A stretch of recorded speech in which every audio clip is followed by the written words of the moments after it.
Gracias. Vamos a ya directamente darle el paso a Perla. Hola Perla, ¿cómo estás? Hola, buenas noches a todos. ¿Cómo Noches. están? Perdón que Espero nos que bien. demoramos, pero bueno, viste que No la pasa Doc nada. es una divina y súper amable y Sí, bueno, sí, me dispensó un montón encantó, de me tiempo. encantó Así lo que suelta y sí, encantado. me encanta. Bueno, nosotros nos conocemos ya hace un tiempito. Vos venís de la rama de la rehabilitación operatoria, pero también has incursionado en la plástica periodontal, ¿no es cierto? Así es, en el año 2024, o sea, año pasado, tuve la oportunidad de cursar en Masperio, hacer el curso, la parte teórica, el primer módulo, el nivel uno y el nivel 2 para terminar de concretar todo ahí lo que recibimos en la parte teórica. Y Así que bueno, sumando sumando, ¿no? conocimientos, Y esto que decía Nuria de la relación perio-restaurativa, ¿cómo lo ves vos? ¿Qué es lo que pensás? creo que es, hoy justo hablábamos con una colega de este tema y creo que eh, ya hoy se habla también de no la interdisciplina, sino bien de la transdisciplina. Es como que también necesitamos de esa fusión de todas las disciplinas para poder brindarle al paciente lo mejor, ¿no? Entonces, siempre estoy a favor de que, más allá de que no sea yo quien vaya a realizar todos los tratamientos, porque creo que no podemos ser un 10, ¿no? En todo, pero sí, algo que también siempre lo tengo presente es que el conocimiento no ocupa lugar, entonces me lleno de conocimiento, me sumo de toda esta información para poder después brindarle al paciente un buen plan de tratamiento, derivarlo en los casos que sea necesario, pero esto, tener conciencia, o sea, tener presente de que hoy hablamos de esto, de esa transdisciplina, de que voy a tener que interactuar con la perio, con la prótesis, con la endo, con todo, hacer una fusión para brindarle lo mejor a los pacientes. Así que para mí la perio me sumó muchísimo y me ayudó a entrenar el ojo con esa visión siempre teniendo ese foco integral, ¿no? Con esa visión integral me ayudó aún más a agudizar más el ojo. Buenísimo. Siempre me gusta, como antes de empezar con la charla, preguntarte alguna cosa más personal, ¿no? Y vos, ¿dónde naciste, Perla? Contanos, yo sé dónde naciste, pero contanos a los demás. Sí, yo soy de Misiones, de la provincia de Misiones, de allá, de la Tierra Colorada. Ahí está. Así que si me como algunas S, unas S, me las vamos a tener Tenés- que ir a buscar allá en las cataratas del Iguazú. ya sabemos de dónde viene. Y cuál es tu lugar preferido en el mundo, digamos? Si tenés que elegir un lugar para vivir. Ahora que conoces Buenos Aires, que estás hace tiempo, sos misionera, conociste otros lugares, ¿cuál sería tu lugar que elegirías para vivir si decidís un día irte ahí? Wow, qué pregunta, qué profundidad hay. Bien, la verdad te soy sincera, yo desde muy chica anhelé venirme para acá, para la Bien, ciudad. porteña te queremos. Ahí eso quería escuchar. Sí, sí, sí, siempre anhelé venirme para acá y esa fue mi meta desde muy chica. Así que creo que Buenos Aires tiene todo, tiene mucho y, y es una ciudad que para mí hay que saber sacarle el provecho. Y sería, sí, un lugar que, a ver, yo estoy en esta etapa de mi vida, yo hoy elegiría Buenos Aires. Bien, exacto. Por esa etapa de vida. Después ya verás. Y Sí. solamente una pregunta más que le hice a Nuria también. ¿Qué hobby te gusta? ¿Qué haces aparte de hacer una... Las que no la vieron, sigan en Instagram porque hace unas cosas impresionantes. Pero además del arte que usás para moldear tus restauraciones, terminar tus restauraciones, ¿qué te gusta hacer? Bueno, me gusta mucho ir a entrenar. Creo que también ese es como mi cable a tierra. ¿Ah? Y me gusta hacer ejercicios de fuerza, hago CrossFit y a veces musculación. pero es algo que me gusta, que lo disfruto mucho. Eh, Eso vendría a ser como mi hobby, como, Buenísimo, como mi buenísimo. pasatiempo. Buenísimo, Perlita. Bueno, ¿querés que vayamos empezando con tu charla? Dale. Dale. Ya puedo compartir pantalla. Sí, yo dejé para compartir, así que pienso que sí, vamos a probar. Decime si Bien. se puede.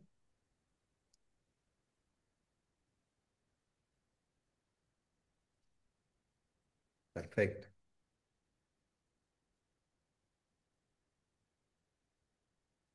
Muy bien. ¿Ahí me escuchan? Sí, perfecto. Bueno, voy a hacer un saludo otra vez a todos. Quiero, bueno, primero eh, desearles, bueno, muy buenas noches a todos. Bienvenidos a esta conferencia. Eh, y quiero, bueno, agradecer también a cada uno de ustedes por invertir este tiempo en poder compartir con colegas, sumar conocimientos, que siempre nos edifica como odontólogos, ¿no? Y por otro lado, también quiero agradecerte a vos, Axel, por la invitación, por la oportunidad. Gracias por permitirme tener este espacio de compartir lo que hago. Y bueno, fue un placer también escucharla a Nuria, con los casos excelentes que nos transmitió con tantos conocimientos que nos impartió en estos minutitos, ¿no? Así que bueno, empezamos. Gracias. Bien, bueno. Este gran desafío, ¿no? Yo voy a tener un poquito más esta mirada como restauradora bueno, acá podemos ver en esta foto las lesiones cervicales y esas recesiones gingivales, ¿no? Esta fusión entre estas dos disciplinas de las que hablábamos hoy, en donde nos surgen muchas dudas, muchos interrogantes, el saber hasta dónde restaurar, cómo hacerlo, qué parámetros tengo que tener presente para poder solucionar esto, ¿no? Sabiendo de que yo voy a restaurar quizás con un material y qué material voy a elegir para estas situaciones, ¿sí?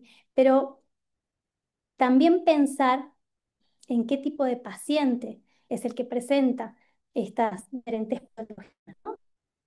No es lo mismo un paciente que tiene 25 años o un paciente que ya transcurre sus 72, ¿no? Entonces esto creo que también es clave tenerlo presente. Voy a hacer un breve resumen. Mi mirada va a ser justamente más restauradora, ¿sí? Pero sin perder ese enfoque o esa mirada integradora. Bien, un resumen del caso. En este caso abordamos con restauraciones a nivel del área cervical. Trabajamos en todo un cuadrante, ¿sí? El paciente recibió restauraciones desde el 7 hasta el 4, en donde pueden ver que trabajamos con un campo, con un control del campo operatorio, un campo libre de humedad, ¿sí? Un campo eh, en donde podemos tener control del fluido salival, de las fugas de sangre, ¿sí? Justamente en estas zonas cervicales en donde estamos muy cerquita al tejido blando. Entonces, poder contar con los materiales adecuados, conocer diferentes técnicas, poder también eh, utilizar diferentes estrategias es clave para poder lograr la calidad de un aislamiento absoluto, ¿sí?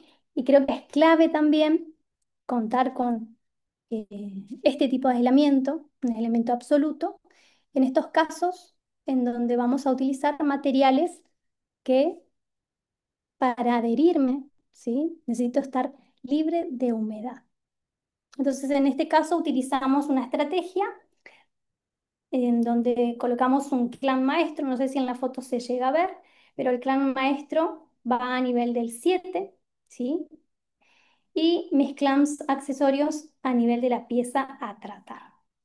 ¿Qué logro con esto? Justamente mi estrategia es quitar tensión a nivel de la zona en donde voy a restaurar con ese clan maestro a nivel de la pieza 7, ¿sí? Para que mi goma no tensione y no genere quizás esa mala adaptación de los bocados del clan, que a veces tiende a levantarse o a moverse.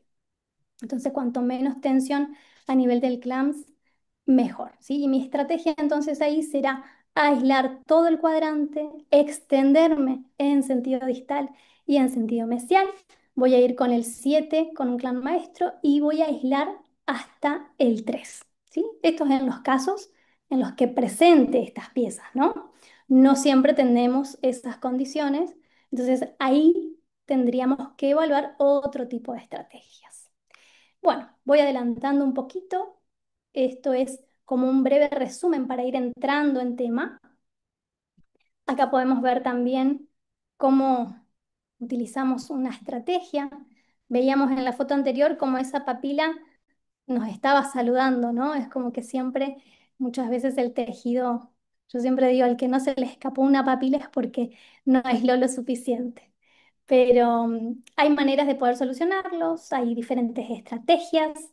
En este caso utilizamos un poco de teflón, lo compactamos y generamos una presión en sentido vertical y horizontal para poder ver todo el borde de mi preparación, ¿sí? Y poder tener control de la limpieza en esa zona y también así de las cargas de resinas que vaya a hacer justamente en esta zona, ¿sí? Miren cómo con el clans me extiendo un poquito más en sentido apical para poder tener un margen de seguridad y yo pueda trabajar cómoda, ¿sí?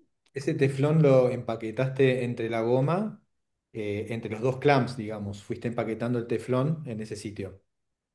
Exacto. Lo que hice fue únicamente colocar en esa porción, como en la zona de la furca sería, el teflón fue únicamente eh, colocado ahí.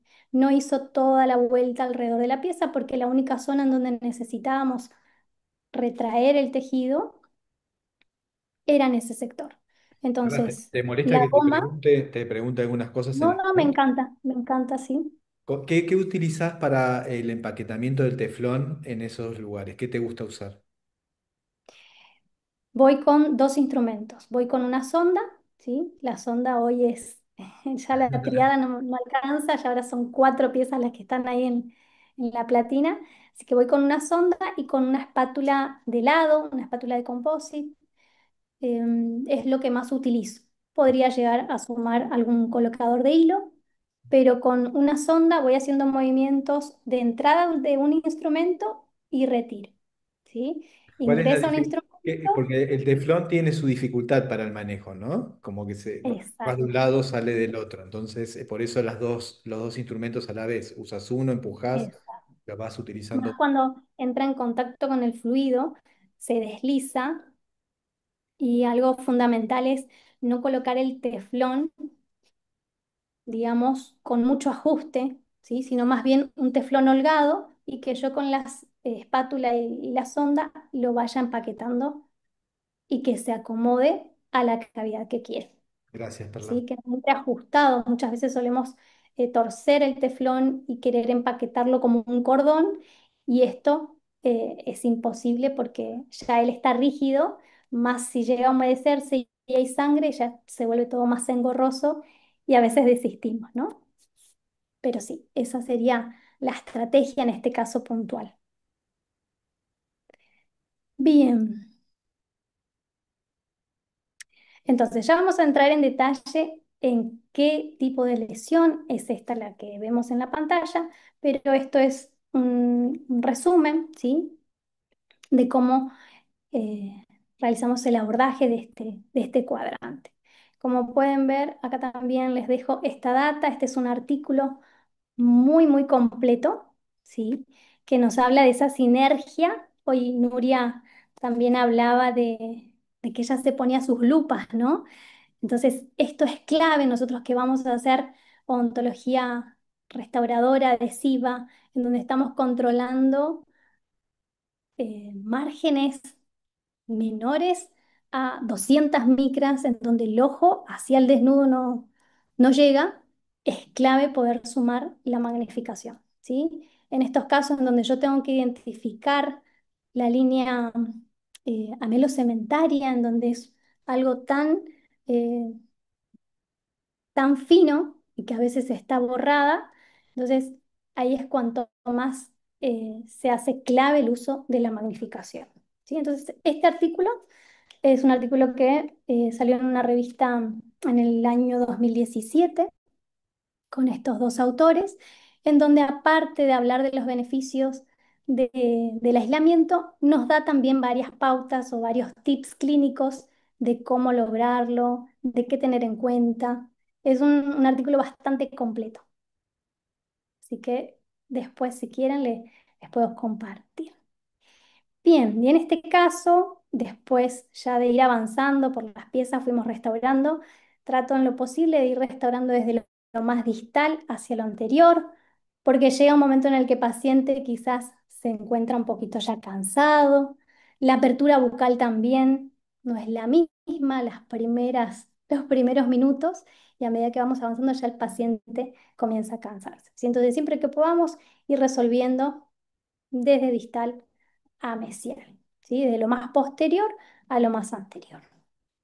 Bueno, vamos a hablar un poquito más adelante de las diferentes estrategias adhesivas y demás, pero bueno, en este caso realizamos un grabado con ácido fosfórico, un grabado selectivo posterior a el uso del microarenado, ¿sí? Microarenado con óxido de aluminio aproximadamente entre 30 a 50 micras, ¿sí? ¿Para qué? Para poder activar las zonas en donde tengamos presencia de un esmalte aprismático, ¿sí? Ya vamos a ver un poquito más de eso. Bien. Y para finalizar y ir retocando y entrando a la parte del acabado y pulido de nuestra restauración, una de las hojas que como restaurador no nos puede faltar, así como en la perio no puede faltar la 15 o 15C, nosotras en la parte restaurativa, la hojita 12 nos ayuda para poder ultimar detalles en zonitas muy delicadas. Bien, y acá tenemos un posoperatorio inmediato en donde obviamente previamente a tratar todo esto se realizó un buen diagnóstico y se planificó lo que íbamos a realizar, ¿no? Pero acá podemos ver cómo, más allá de haber utilizado un aislamiento absoluto, pudimos mantener el tejido blando sin dañarlo, ¿sí?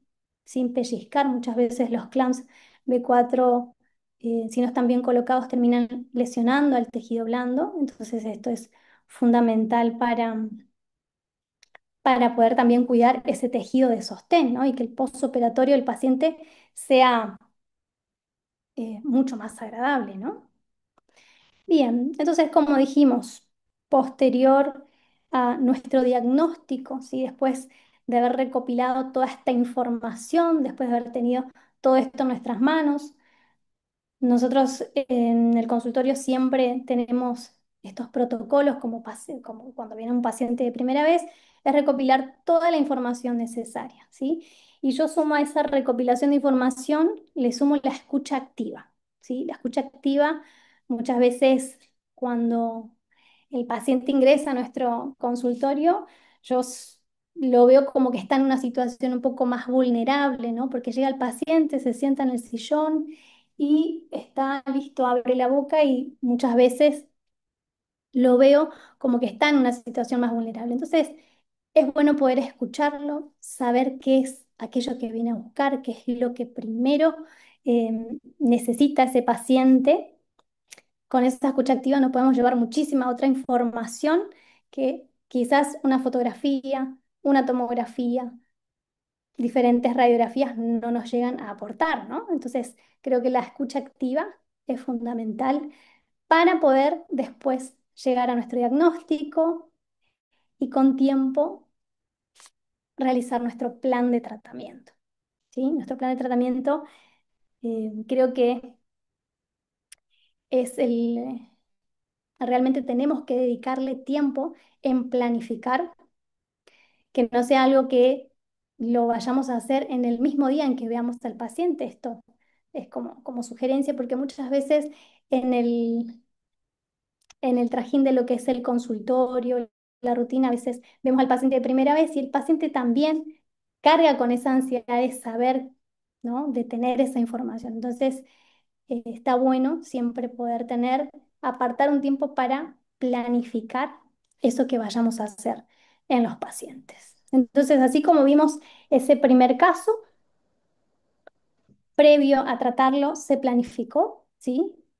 Previamente, obviamente, tuvimos toda esa información, recopilamos toda la información para poder tener un diagnóstico y determinar qué tipo de mecanismos patodinámicos estaban trabajando en ese paciente, ¿no?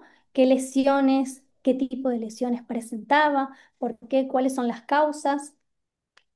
Porque muchas veces nos llegan estos pacientes, ¿sí? Ahora voy a mostrar un par de imágenes. Estos son varios pacientes que estuvieron llegando en estos últimos meses al consultorio, en donde pude incorporar mucho esto de la escucha activa, de saber qué vinieron a buscar y, y bueno, muchas veces como les decía hoy, nos llevamos mucha más información escuchándolos y eso nos ayuda a nosotros también a saber qué tipo de tratamiento poder ofrecerle o cuáles, eh, porque a veces tenemos que generar un plan A, un plan B, ¿sí? Es una paciente que también ya pasó por una etapa de ortodoncia, pasó por una cirugía ortognática, ¿sí? Entonces, todas estas cositas, más allá que a veces en las radiografías también lo vemos, es bueno escucharlo porque también sabemos qué vamos a proponerle al paciente, ¿no?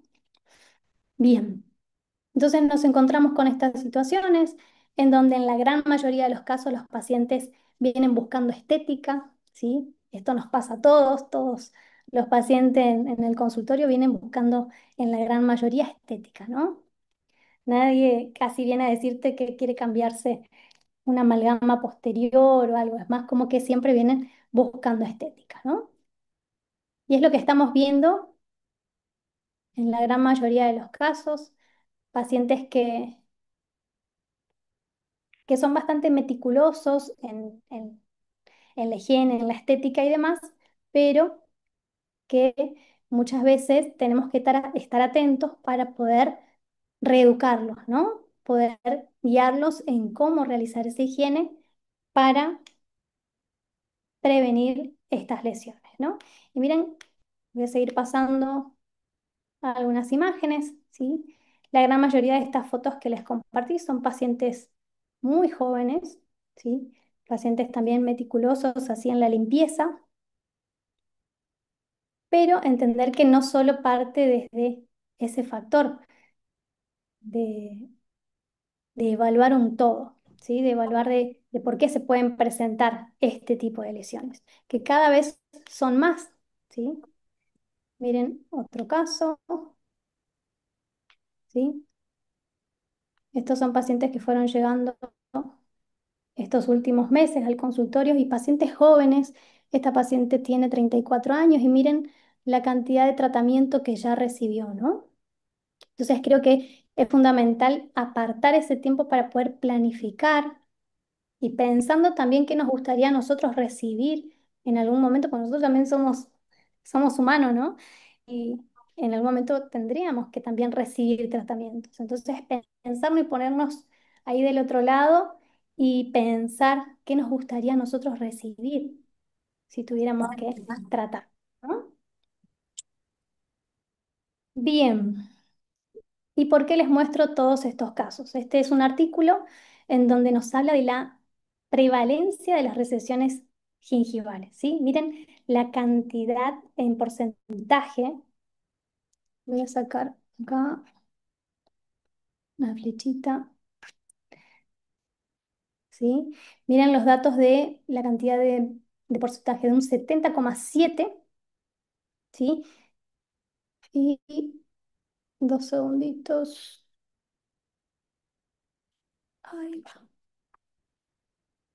¿sí?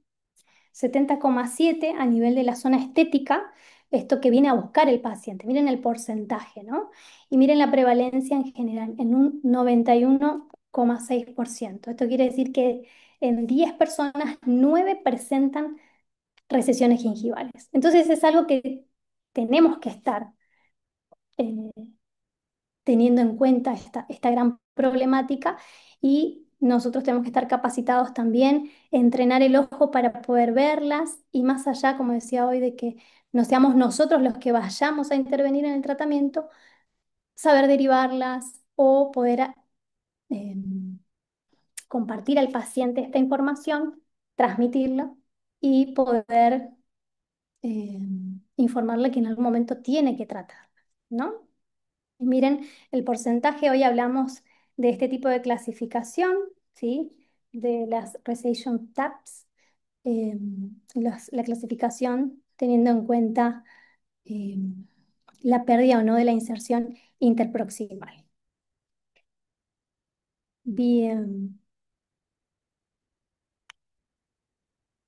en donde esta imagen también es una grieta o hendidura estigma, es una lesión que yo la empecé a ver más seguido después de que hice el curso con Axel, porque empecé a entrenar ese ojo eh, de periodoncista, ¿no? Esos datos, esos puntos claves de los que nos transmitían en la clase. Entonces yo veía ya esto, ¿sí? Que son lesiones incipientes, esta hendidura de, de ese tejido, de esa encía queratinizada, nos da información de que hay algo que está sucediendo en este tejido y que nosotros como odontólogos podemos llegar a intervenir. Y que muchas veces comienza con esta lesión y si no actuamos, esto avanza a una recesión mucho más grave y con un tratamiento quizás mucho más difícil para resolver. Bien, y visto esto, quiero compartirles algo de los objetivos que vamos a tratar de cumplir en esta charla. Vamos a ver y a tratar de a entrenarnos en el diagnóstico restaurativo periodontal. Vamos a ver qué tendríamos que tener en cuenta, cuáles son los parámetros o puntos claves que no nos pueden faltar en el momento de restaurar, ¿sí? Tratando siempre de pensar em, de forma o con una visión integradora, ¿no? No volvernos, siempre digo, no volvernos como esos grandes rehabilitadores unitarios, sino poder ver el todo, ¿sí? Entender que el paciente es y está también o la zona en donde vamos a restaurar las piezas dentarias, está todo dentro de un contexto, ¿no? También dentro de nuestros objetivos vamos a ver y determinar cuándo, hasta dónde y cómo restaurar. Vamos a ver varios casos clínicos y también vamos a tratar de identificar las características de los sustratos, cómo optimizar los materiales que tenemos, cuáles van a ser nuestras estrategias adhesivas para que haya éxito en la parte de las restauraciones, ¿sí? Y optimizar también el diseño restaurador para tener un mejor pronóstico estético, funcional, periodontal. Bien, ya que les comparto, este es un cuadro que nos brinda este autor Grippo, ¿sí? Grippo nos habla ya hace años, en 1991, nos habla de las anfracciones, ¿sí? Fue el primero que nos habló de este concepto y ya años más adelante, miren, 2011, nos da información sobre estos diferentes mecanismos patodinámicos, ¿sí? Los cuales trabajan en conjunto, ¿sí? Muchas veces, hoy veíamos un caso inicial en donde se veían esas anfracciones, ¿sí? Pero combinadas con algunas lesiones de biocorrosión, ¿sí? Y también con zonas de estrés, anfracción, fricción, ¿sí? Es muy difícil que estas lesiones a nivel cervical sean generadas por solo un mecanismo, ¿sí? ¿Por qué? Porque la misma boca es un sitio muy dinámico, ¿sí? Que está en relación constante con diferentes tipos de alimentos, con diferentes tipos de hábitos en el paciente. Entonces, este artículo es muy completo. Miren cómo nos habla también dentro de cada uno de los mecanismos, habla de sus factores predisponentes, ¿sí? cada uno de ellos tiene factores endógenos y exógenos, ¿sí? Muchas veces atribuimos a que el estrés o las anfracciones están relacionadas con la parafunción y nos quedamos ahí, ¿no? Pero tiene también que ver, como pueden ver, con los hábitos, con las ocupaciones que tiene el paciente y muchas veces con lo emocional, ¿sí? El estado emocional que está pasando el paciente también interfiere en todo este tipo de mecanismos. Bien. Y por acá también otro artículo muy completo, muy lindo de leer, de Marlene Paukman, de Gianfranco Politano y de Van Mirki, ¿sí? Ellos hacen una fusión muy linda porque no sé si lo llegaron a leer, pero nos especifican también, nos hablan de esto de un cambio de paradigma. Anteriormente hablábamos de erosión dental, hoy ya ese cambio de concepto va a una biocorrosión, porque ahí ya hay degradación química, hay degradación biomecánica, electroquímica a nivel de esmalte, de dentina, ¿sí? Bueno, y en donde entra en juego también esto que hablábamos sobre los factores endógenos, exógenos en cada una de ellas, ¿sí? Hay un cuadro muy completo en donde nos ayuda a nosotros a poder diagnosticar a nuestros pacientes. Porque hoy decía, muchas veces nos llegan estos casos también en donde quizás muchas veces los resolvemos con restauraciones a este nivel y quizás resolvemos el caso y el paciente se va cómodo porque vino en busca de estética. Pero mi idea es pensar, ¿sí?, en el largo plazo, ¿sí?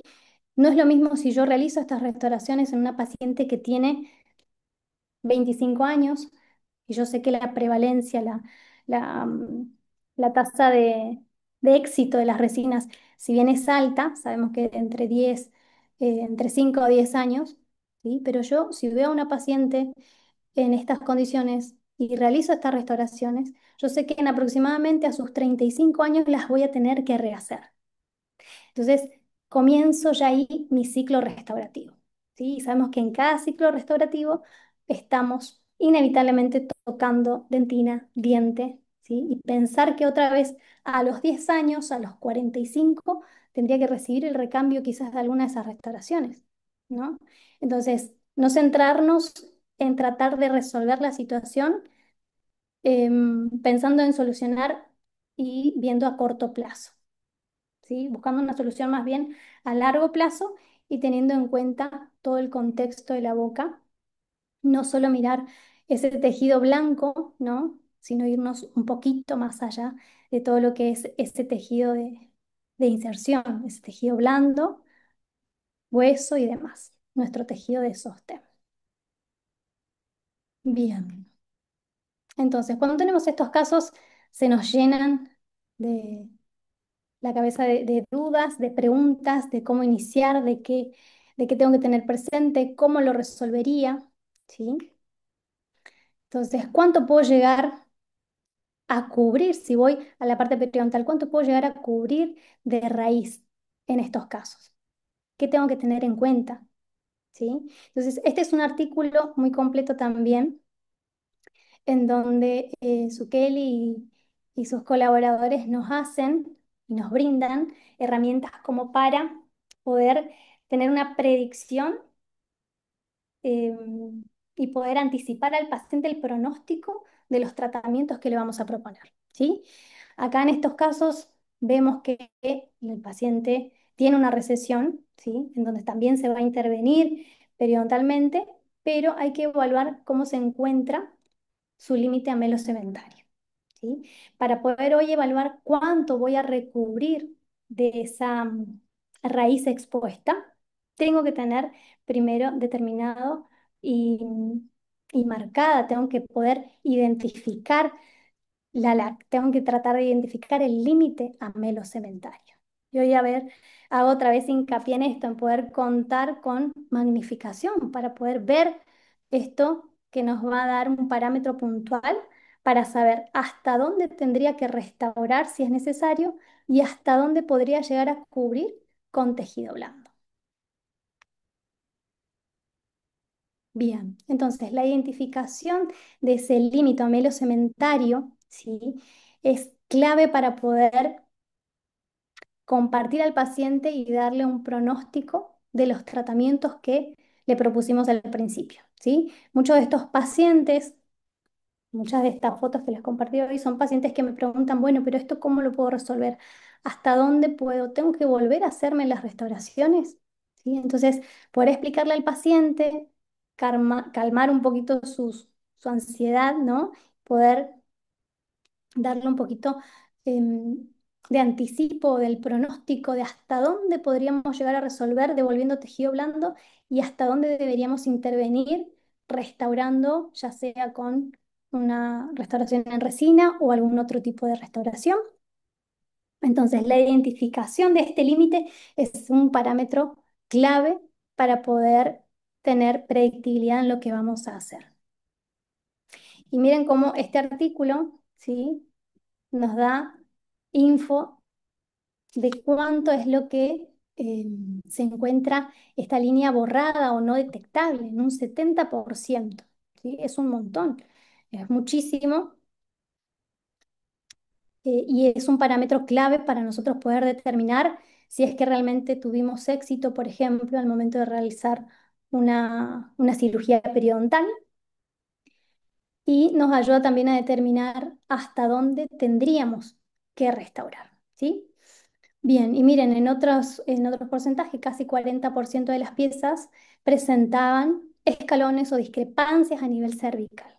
¿Sí? Muchas veces hoy mirábamos el primer caso en donde teníamos esas lesiones combinadas de anfracción, erosión, en donde está borrada la línea melocementaria, pero también acompaña un escalón.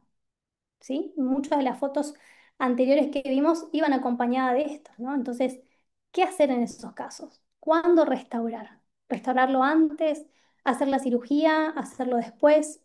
¿Qué tengo que tener presente para poder brindarle al paciente también información o darle un anticipo de cómo vamos a avanzar en el tratamiento, ¿no? De cómo va a quedar aproximadamente o hasta dónde, para no prometerle algo que no vayamos a cumplir. Bien, y esta es otra información importante en un libro, ¿sí? El libro de Rocco en el 2022 nos da un poquito más de información y nos hace una clasificación. Esto también nosotros tenemos que agudizar acá el ojo y poder detectar. Hay dos clases, clase A y clase B. Clase A en donde la LAC, si el límite melocementario está presente, y en las clases B está borrado, ¿sí? Y él suma una subclasificación con un signo más y menos. Muchas veces la LAC está presente, ¿sí? Pero hay presencia de un escalón, ¿sí? Como pueden ver acá. Y muchas veces está presente o está borrado y hay un escalón marcado. Entonces, positivo o más cuando hay presencia de un escalón y negativo cuando no hay presencia de escalón. Es decir, puede estar borrada la línea sin escalón o puede estar borrada y con escalón, ¿sí? Varias combinaciones. Entonces, esto también es importante tenerlo presente. ¿Y qué hacemos cuando esa línea está perdida, cuando está borrada? ¿Cómo la volvemos a identificar? ¿Y por qué es importante volver a identificarla? Porque esta es la línea que nos va a dar a nosotros el parámetro o el pronóstico de esas Compro em, una de de los esas impuestos. cirugías que vayamos a realizar, ¿no? Para poder no prometerle al paciente algo que no vayamos a cumplir, porque el paciente viene con las expectativas muchas veces muy altas, buscando esa solución de poder cubrir el total de esas raíces, ¿no? Entonces, poder anticiparle o mostrarlo, informarle, porque yo siempre también lo comparto, es como que conocer cuál es la expectativa del paciente. En esto nosotros somos partícipes, porque tenemos que escuchar al paciente, tenemos que aprender a acompañarlo también, llenarlo de información y poder acompañarlo para juntos eh, poder lograr lo que el paciente quiere, pero sabiendo que hay también limitaciones. Entonces, ¿cómo identificamos esa línea cuando está perdida? En este libro, esta es una captura de un libro de Zucchelli, también en el 2014, en donde nos da parámetros claves sobre cómo identificar esta línea. Esta línea se encuentra, eh, se la ve en la zona, justo en este ángulo, se la sigue apreciando, más allá que en vestibular esté borrada, porque se encuentra cubierta por la papila, ¿sí? Entonces se protege, vamos a decir, por esta zona, por la papila, entonces la voy a encontrar, o ese punto, ¿sí? Me va a ayudar a mí a identificar o a poder restablecer ese límite melocementario teniendo en cuenta este punto que se denomina CPA, que es un ángulo de punto en donde se une la cara vestibular de la pieza con la cara proximal. A partir de este punto vamos a hacer diferentes mediciones, ¿sí? Vamos a llevarlo a un caso clínico, en donde lo primero que vamos a reubicar en los casos en donde no tengamos esa línea marcada es el ángulo, ¿sí? de punto de la unión amelocementaria. ¿Dónde lo vamos a ubicar? Prácticamente está ahí debajo de esa papila, ¿sí? Si en vestibular está borroso, lo voy a identificar en proximal. En proximal siempre lo voy a tener conservado. A partir de este punto, ¿sí? que va a estar dado por la unión entre lo que es la cara vestibular y proximal, tengo que tener presente también que este punto muchas veces no va a ser igual, ¿sí? En líneas, porque muchas veces la posición de la pieza dentaria modifica, ¿sí? La posición del punto. Entonces, la posición de la pieza dentaria también tiene mucho que ver en el momento de volver a crear este límite. Entonces, primer punto, ubico a nivel proximal. Luego me extiendo con una línea horizontal a nivel de la papila. Esto casi coincide con lo que es la base del cuerpo de la papila. Y hago una medición y me extiendo hasta el punto o área de contacto interproximal. Esto me va a dar la altura de la papila ideal, ¿sí? Idealmente nuestra papila debería estar a esta altura. Y hago otra segunda medición desde el mismo punto, desde la misma línea horizontal, hasta el largo de mi papila anatómica, ¿sí? Entonces, por un lado voy a tener la altura de mi papila ideal y por otro lado, ¿sí? voy a tener la altura de mi papila anatómica. Luego voy a trasladar esta medida de la altura de la papila ideal, posicionándome desde la papila anatómica. A ambos lados voy a hacer lo mismo.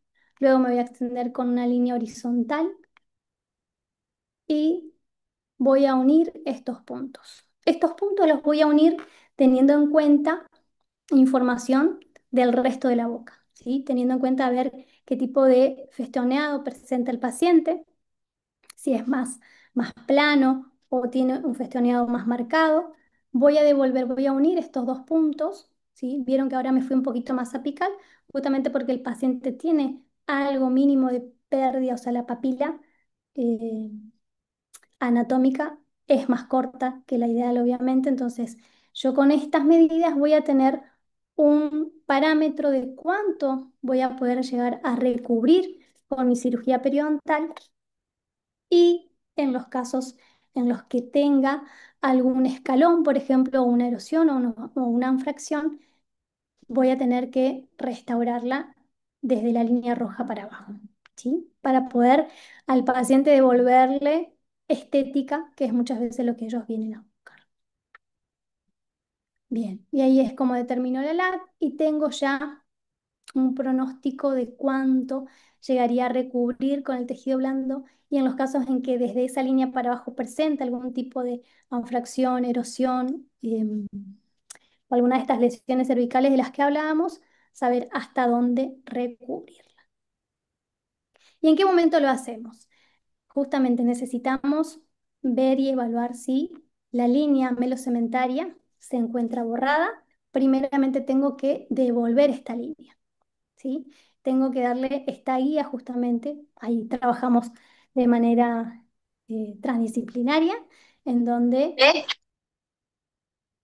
trabajamos bien. ¿Vamos bien? ¿Alguien quiere hacer una pregunta o algo? No, no, se prendió un micrófono. Ah, bueno. No, Perla, perdón, yo intento cancelarlo al toque el audio, pero tarda un segundo en llegar, disculpa. Sí, sí, sí. Ah, bueno. No hay drama, no hay drama. Bien, entonces esto me da un poquito de pronóstico y ¿qué pasa? Muchas veces el paciente después de haber pasado por una cirugía de 5 horas, de 4 horas, ¿sí? Va con las expectativas súper altas y espera verse con las raíces todas cubiertas, ¿no?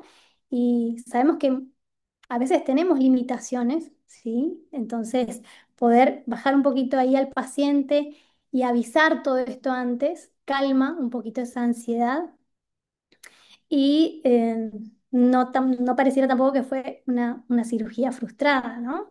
Que muchas veces después de la cirugía vamos a ver esas zonas y esas zonas las que son las que el paciente más ve, ¿sí? Por ahí no ve todo lo que se recubrió y ve esa oscuridad de esa raíz, ¿no? Entonces poder anticipar un poquito al paciente, ¿sí? Es fundamental para que el paciente también eh, confíe en nosotros y no se pierda, no haya pérdida de la credibilidad con el paciente. Por eso, Otro perdón, punto. por eso mencionabas, Perla, de pensar hasta dónde podés recubrir, hacer la restauración por ahí antes de la cirugía y no tener este problema después. Eso sería una alternativa que podrías manejar.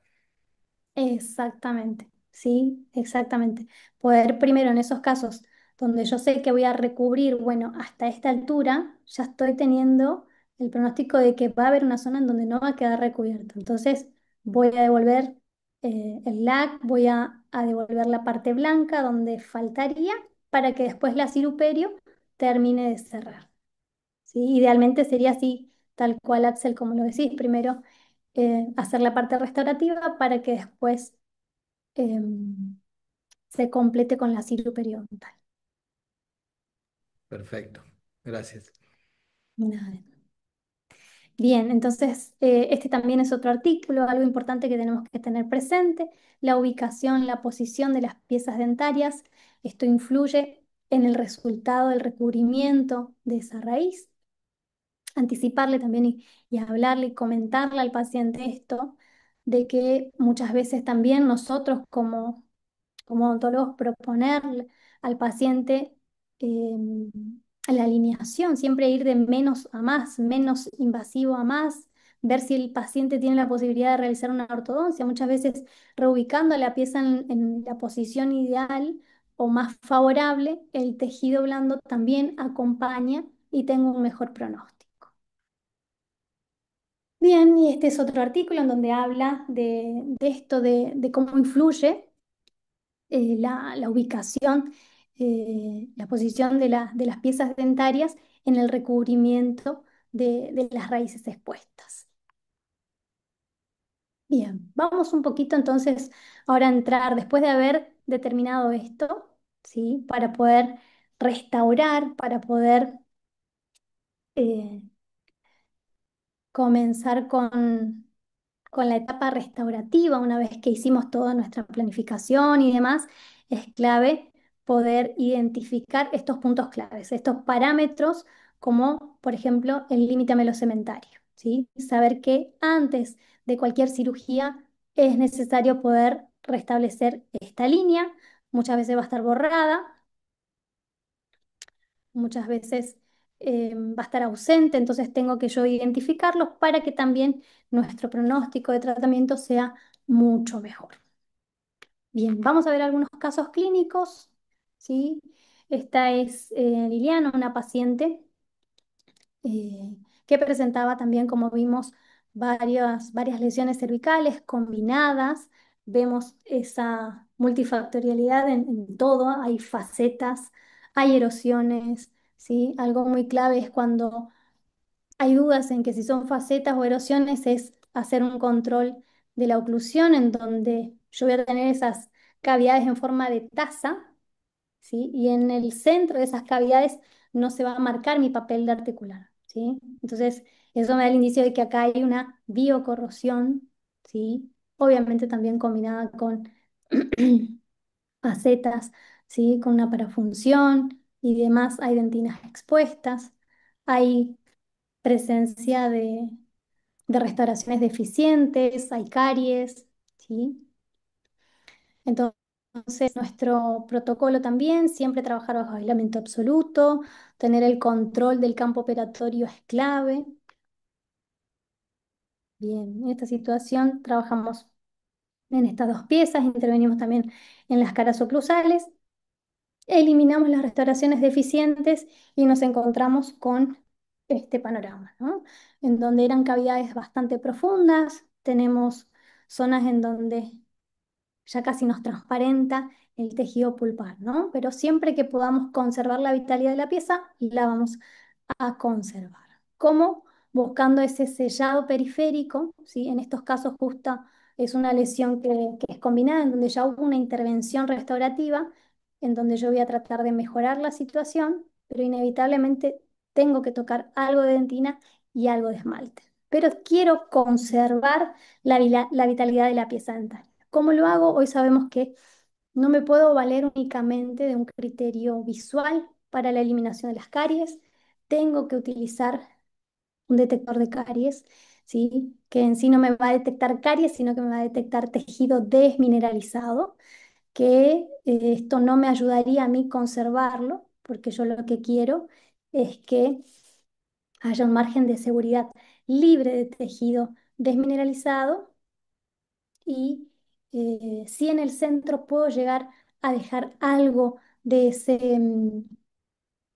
de esa dentina afectada, ¿sí? Pero si yo logro un sellado periférico, las bacterias que quedan en el interior de la cavidad no tienen forma de nutrirse y de proliferar y tienen sí más bien un tejido, tienen sí el tejido capacidad de remineralizarse, ¿sí? Entonces, en este caso puntual, la paciente presentaba restauraciones deficientes, filtradas, había caries, entonces buscamos conservar siempre la vitalidad de la pieza dentaria.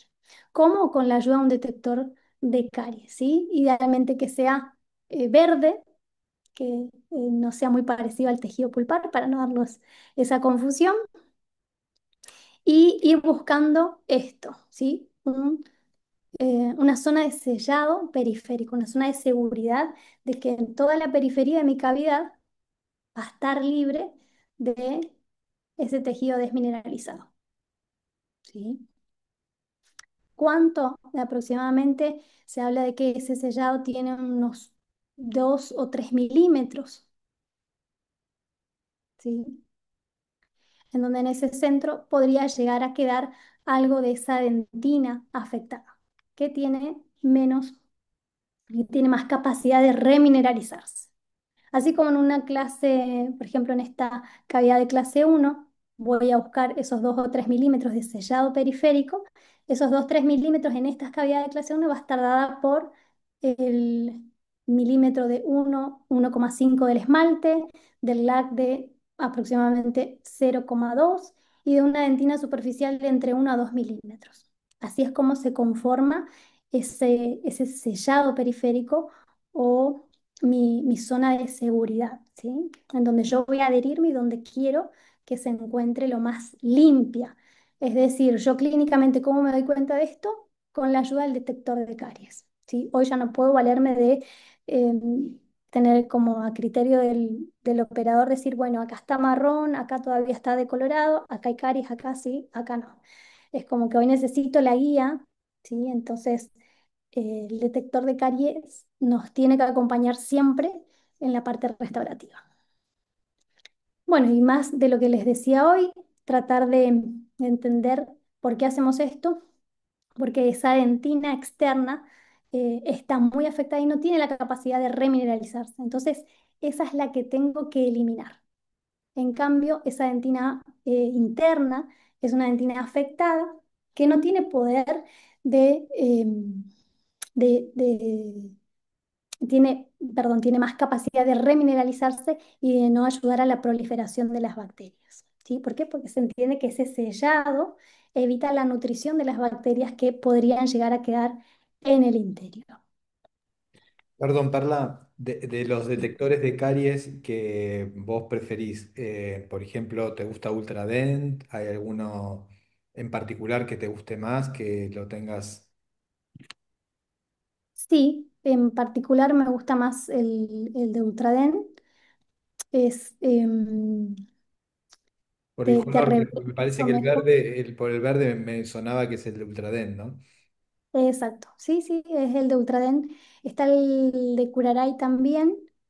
El de Curaray yo lo he probado en rojo, pero idealmente, como para no dar a confusión, justamente cuando estamos trabajando en esta zona, estamos como muy profundos, entonces si hay algún tipo de exposición o algo, eh, la idea es poder identificarlo y el verde nos da una guía un poco más clara o nos evita esa confusión.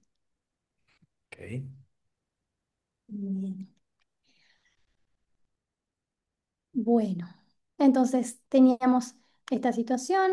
Nuestra estrategia adhesiva fue realizar un grabado selectivo a nivel de esmalte, ¿sí? Con un margen, con una extensión, ¿sí? No quedarme únicamente con un hilo de ácido, sino extenderme un poquito, porque acá es donde yo voy a tener mi mayor resistencia adhesiva, ¿no? A nivel de esmalte.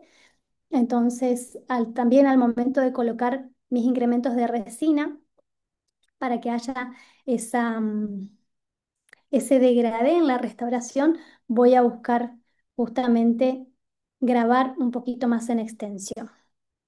Previamente a este grabado, tuve que haber tratado la superficie, ¿sí? Haber realizado un mínimo biselado de la superficie del esmalte en estas zonas, ¿sí? Con una piedra de Arkansas, eso lo vamos a ver en otro caso.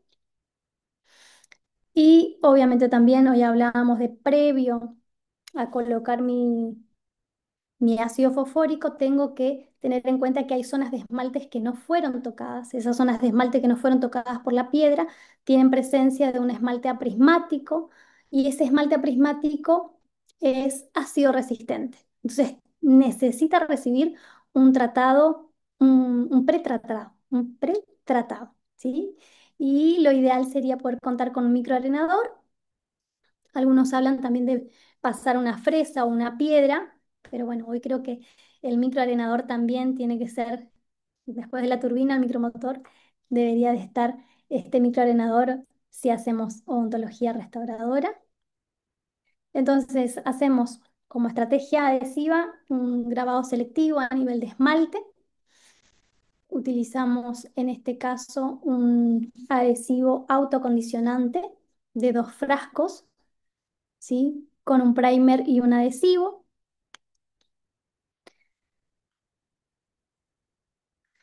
Y la idea después, dependiendo de qué tipo de adhesivos utilicemos, es optimizar nuestra capa híbrida con una fina capa de resina fluida, ¿sí? Esto me va a ayudar también a regularizar la cavidad, el fondo de mi cavidad, y volverla más, que tenga más humectancia para recibir después mis incrementos sucedáneos de resina. Entonces, nuestra estrategia adhesiva fue realizar un grabado selectivo a nivel de esmalte. Colocamos un sistema adhesivo autogravante compuesto por 2 frascos, un primer y un adhesivo. Posterior a esto, como el adhesivo que utilizamos no presenta carga, realizamos un refuerzo de esa capa híbrida colocando una fina capa de resina fluida, a lo que se llama también hoy resin coating. Esto va a depender de la estrategia adhesiva que decidamos hacer, ¿no? Hoy yo no optaría por grabar la dentina en estos casos, ¿sí? Sabiendo de que en estas zonas tengo una dentina súper permeable, en donde tengo mis túbulos dentinarios muy abiertos. Entonces voy a ir con una estrategia adhesiva utilizando un adhesivo autoacondicionante, ¿sí? Entonces, posterior a mi capa de resina fluida, coloco mis incrementos de dentina. Voy a buscar en estos casos siempre reproducir lo natural, ¿no? Entender que en la zona cervical yo voy a tener más espesor de dentina, menos espesor de esmalte, entonces mis capas de dentinas van a ser mayores, voy a terminar posterior a la capa de dentina con una fina capa o un incremento muy delgado de esmalte, ¿sí? Difiere a nivel de lo que es la cara oclusal. Entonces voy a tratar de buscar una dentina más bien cromática, ¿sí? Y con una opacidad media.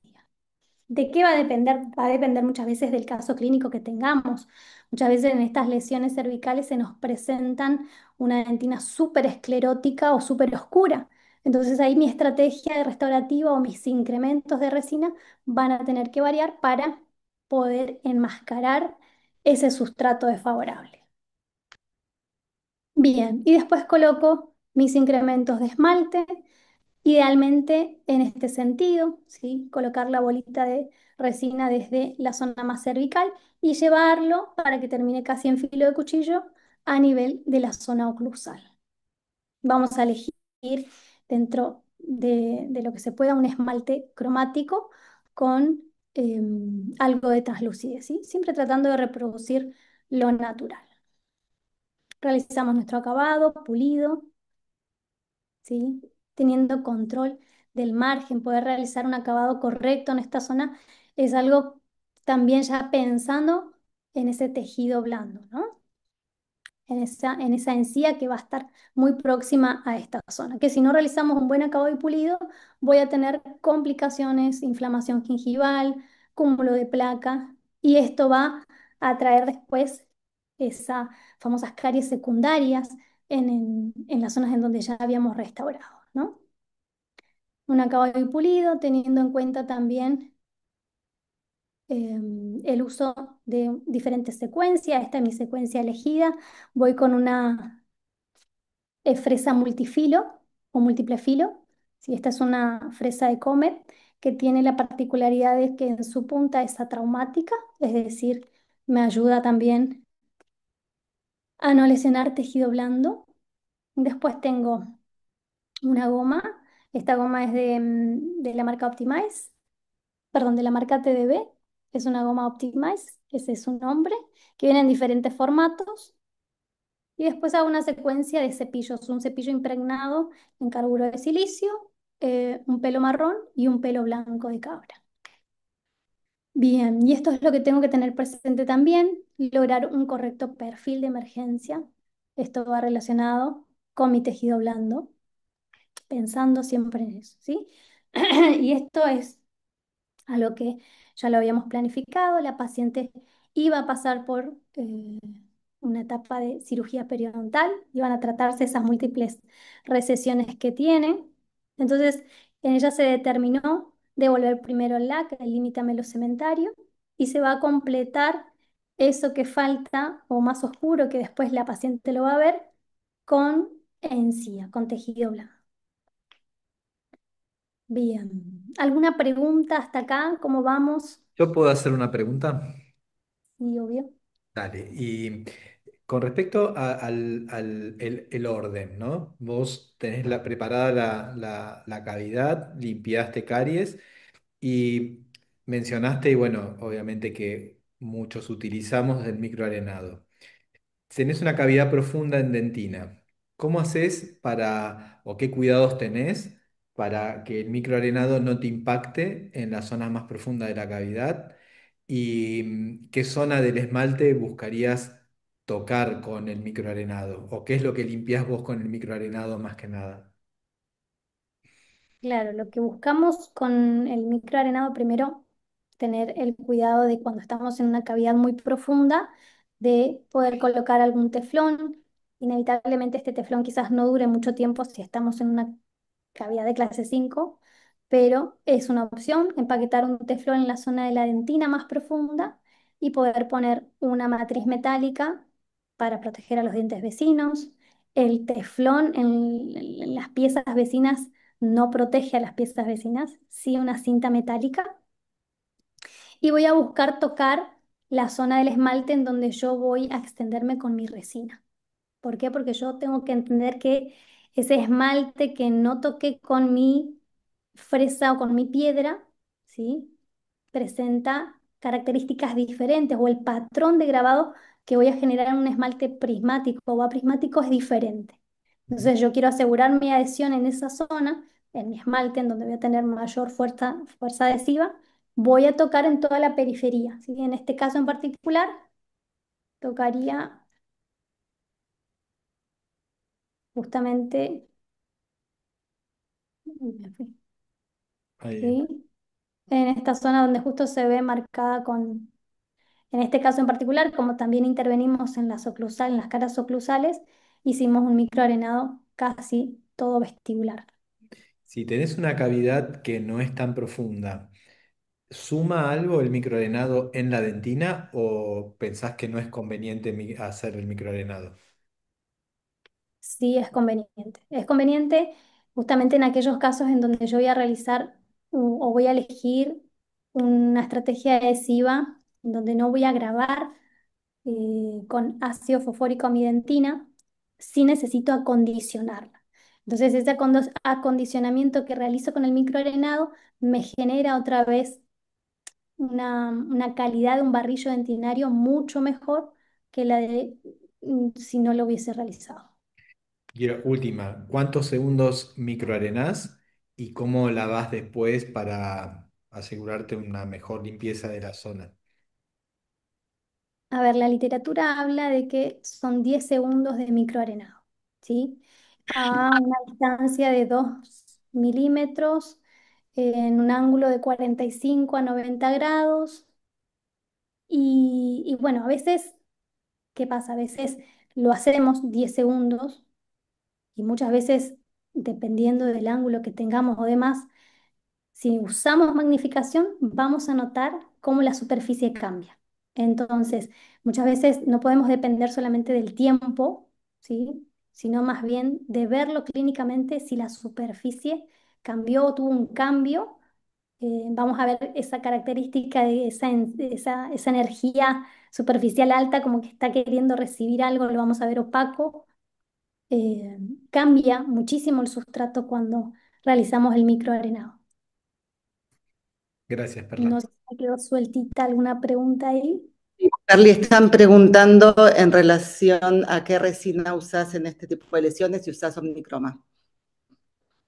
Si utilizo omnicroma. Sí. A ver, podríamos llegar a utilizar esa resina que tenemos que tener presente, por ejemplo, a ver este caso puntual de acá, tenemos que tener presente que esa resina tiene o forma su color de manera estructural. Es decir, yo le tengo que dar la mayor cantidad de estructura o de paredes posible para que esa resina cumpla la función, ¿sí?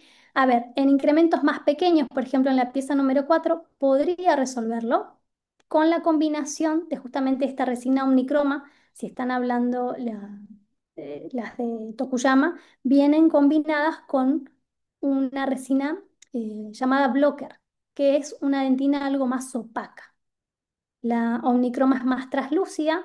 Ellos juegan un poquito con el índice de refracción en estas resinas, pero en particular las omnicromas necesitan la mayor cantidad de paredes para poder reproducir el color, ¿sí? Para poder mimetizarse y formar el color.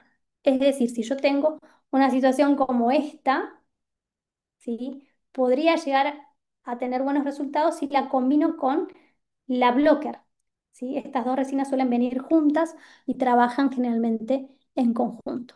Ahora, si yo tuviera que devolver, por ejemplo, una clase 3 chiquita, en donde tengo la mayor cantidad de las paredes, puedo llegar a resolverla únicamente con la omnicroma.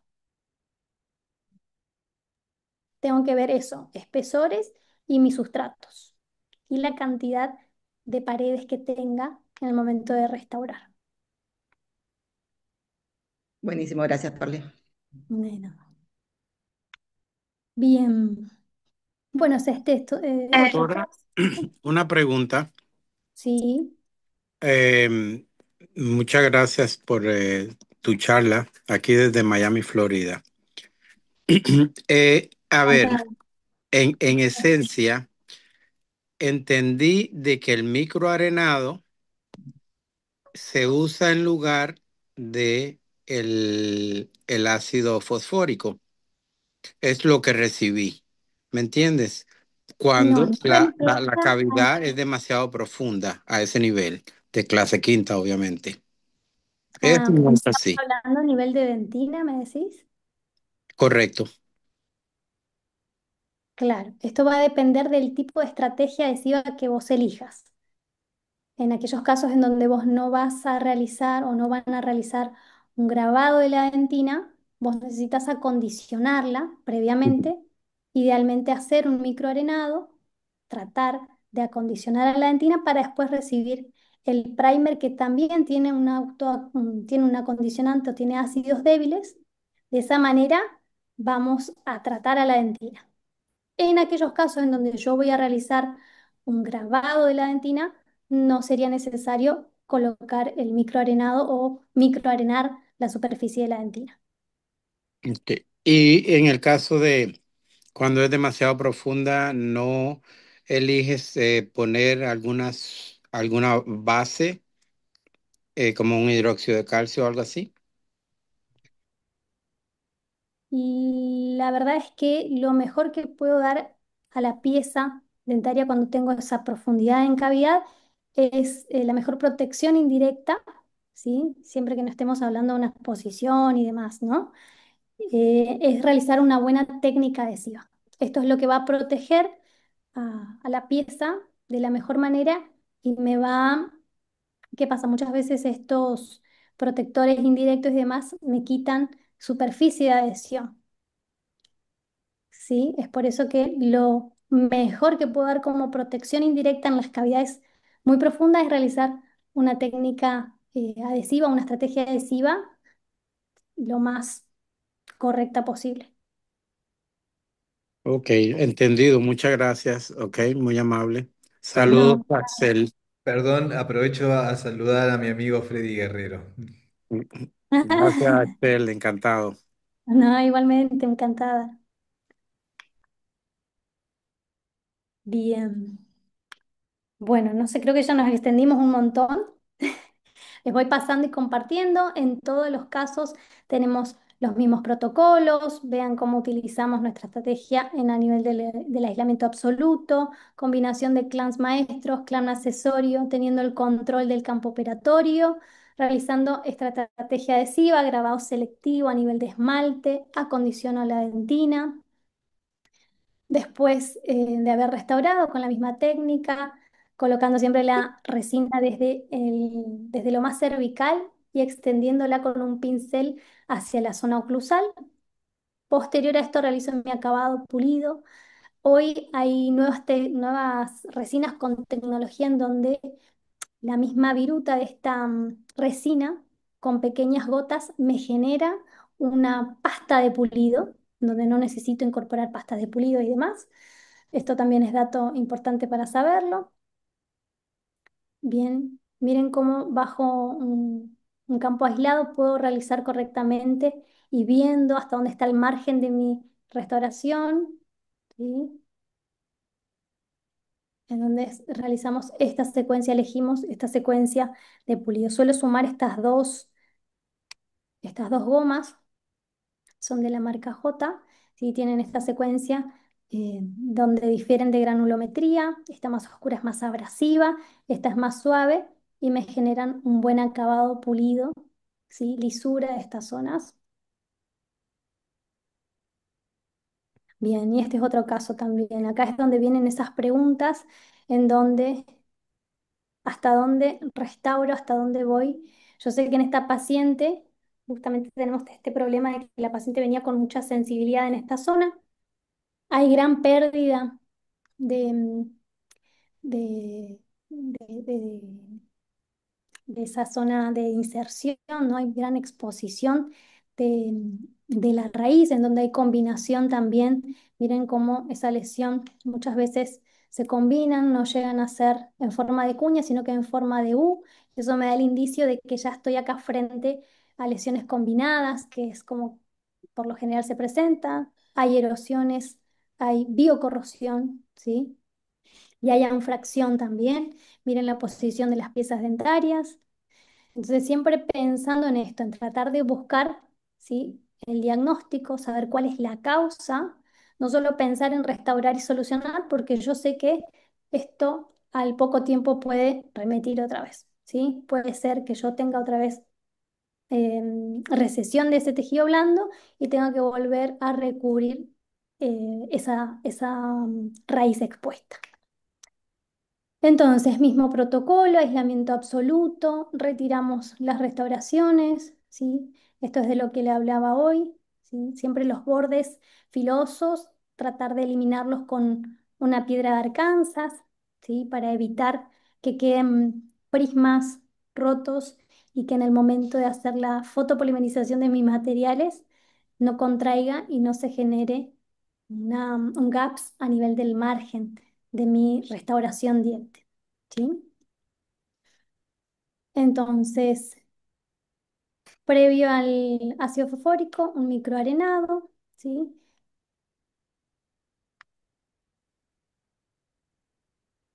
Algo que me gusta mucho es fotografiar, sacar fotos artísticas, así que en cada una de mis presentaciones algo de eso van a poder verlo.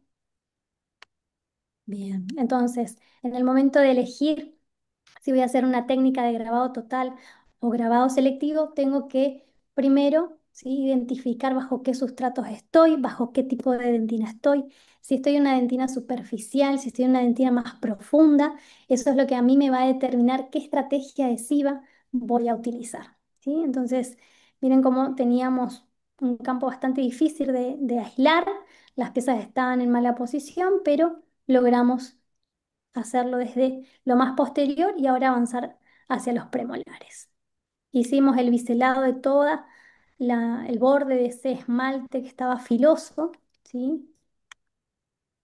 Colocamos nuestro sistema adhesivo, nuestra finita capa de flow, realizando un resin coating.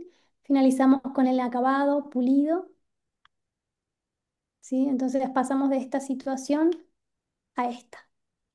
Pero bueno, entender que esto soluciona ahora, pero tengo que proponerle al paciente un plan de tratamiento para poder alinear estas piezas, poder reponer las piezas faltantes, tratar de que el sistema trabaje mejor para tener un mejor pronóstico de todo lo que estoy haciendo en este momento.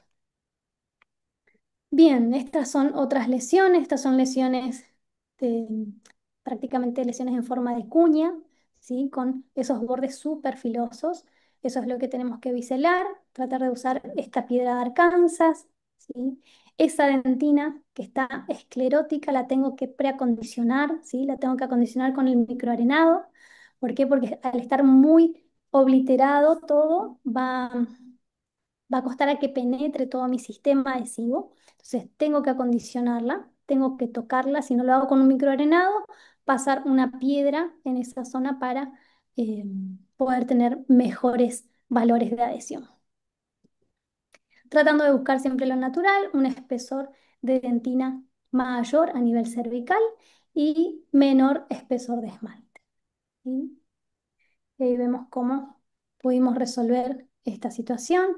Hay casos en donde tengo que evaluar, hoy decíamos, evaluar no es lo mismo tratar a un paciente de 25 años a un paciente de 75, ¿no?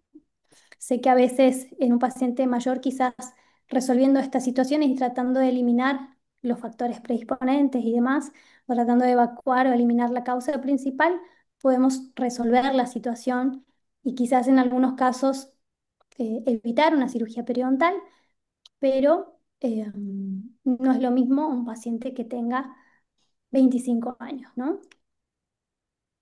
Bien, este es otro caso, combinado también, hubo lesiones de cervicales no cariosas, pero ya combinada también con caries, ¿sí? Miren estos bordes desadaptados, esto es clave de que sus restauraciones fueron realizadas quizás sin un aislamiento. Retiramos las restauraciones deficientes. Esto también es clave a la hora de restaurar estas piezas en donde yo veo que la distancia entre pieza y pieza es bastante o tengo estas troneras abiertas, ya me da indicio de que las perforaciones de mi goma dique van a tener que ser más o menos de aproximadamente unos 8 milímetros, ¿sí? Esto me puede ayudar también con las radiografías del paciente para no hacer esas perforaciones muy cercas una de otra y evitar a que hayan fugas de sangre, de saliva y entorpezca mis pasos operatorios. Entonces, realizamos el acabado y pulido sin lesionar tejido blando.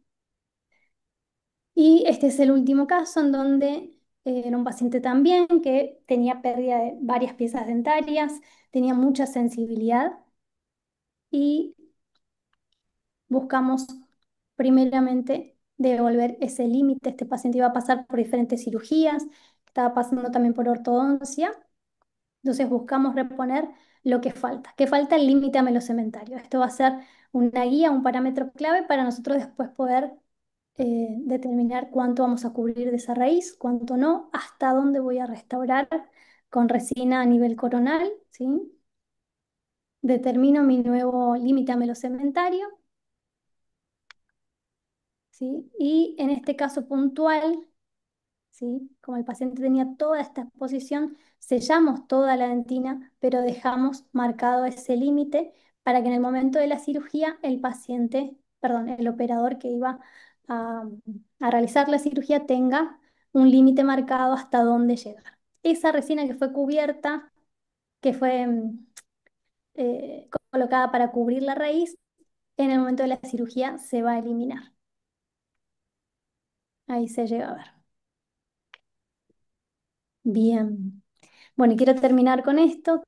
Es una frase que creo que es importante y es algo de lo que vengo hablando, que, bueno, que el futuro de la odontología muchas veces hablamos de técnicas, de protocolo y demás, pero creo que va más allá, no es solo la suma de técnicas, sino poder integrar todos estos saberes y así ofrecer soluciones más humanas, estables y predecibles.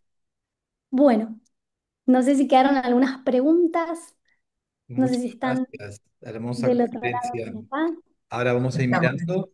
Eh, me encantó tu presentación. Creo que Gracias. es un área súper relacionada, el tema de las recesiones, la aparición de las lesiones, qué empezó primero, cuáles las desalineaciones dentarias y la aparición también de fuerzas que puedan generar algunas lesiones más allí, ¿no?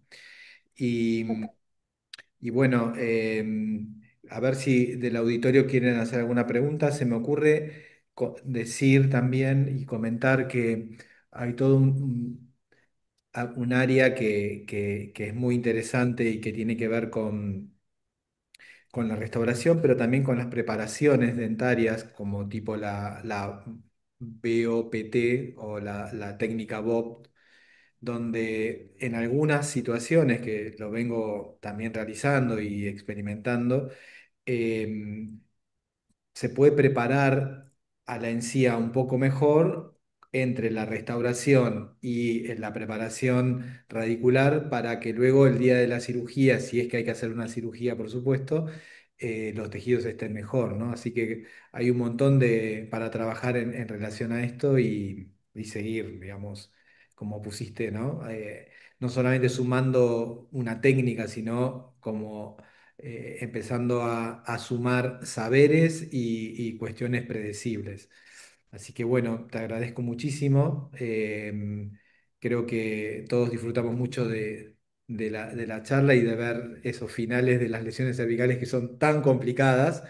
Y me parece que este protocolo nos va a ayudar a tener mejores resultados. Saber cómo diagnosticarlos es clave para no volver a tener la problemática, pero creo que también en este caso la técnica y el protocolo va a ayudar a que estas restauraciones duren más en esa boca, ¿no? Así que Totalmente, coincido. muchísimas gracias.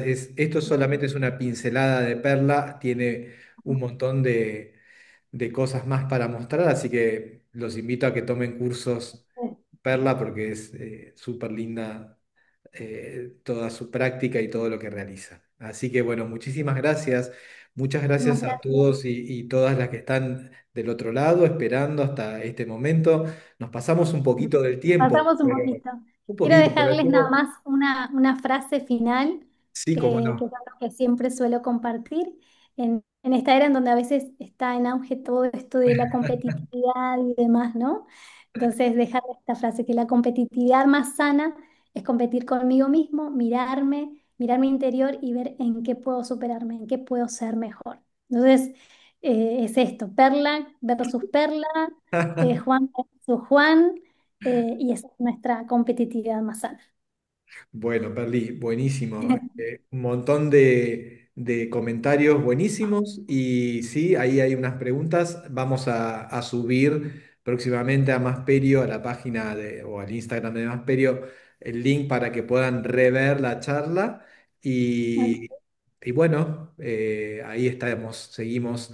Les deseo muy buen fin de año a los que no nos veamos y que, bueno, empiecen un 26 espectacular. Así seguiremos para adelante. Así que bueno, muchas gracias. Eh, Gracias a ustedes, buenas noches a todos. Buenas Gracias noches. por su Gracias, tiempito. Perla, por tu conferencia. Muchas gracias. Los saludo a todos y a todas, que estén muy bien y cualquier cosita nos mensajeamos. Chau, chau. Dale, gracias, Gracias, un placer. gracias Perla, muy lindo todo. Chao, chao. Berly, gracias. Chau, Freddy.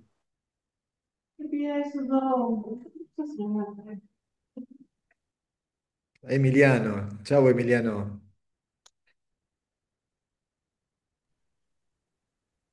Gracias. Un abrazo fuerte. Abrazo grande, muy, muy lindo todo. Gracias, me alegro un montón. ¿Vieron lo que fue la conferencia de la doctora de Miami también? Hermosa. Divina.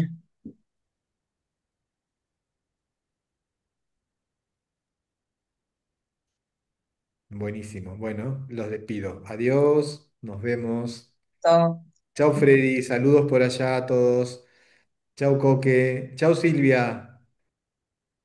Chau, chau, chau. Jere, ¿qué haces, Jere? ¿Cómo andás? Qué lindo verlos. Ahí está, Vale. Hola, Vale y Valen.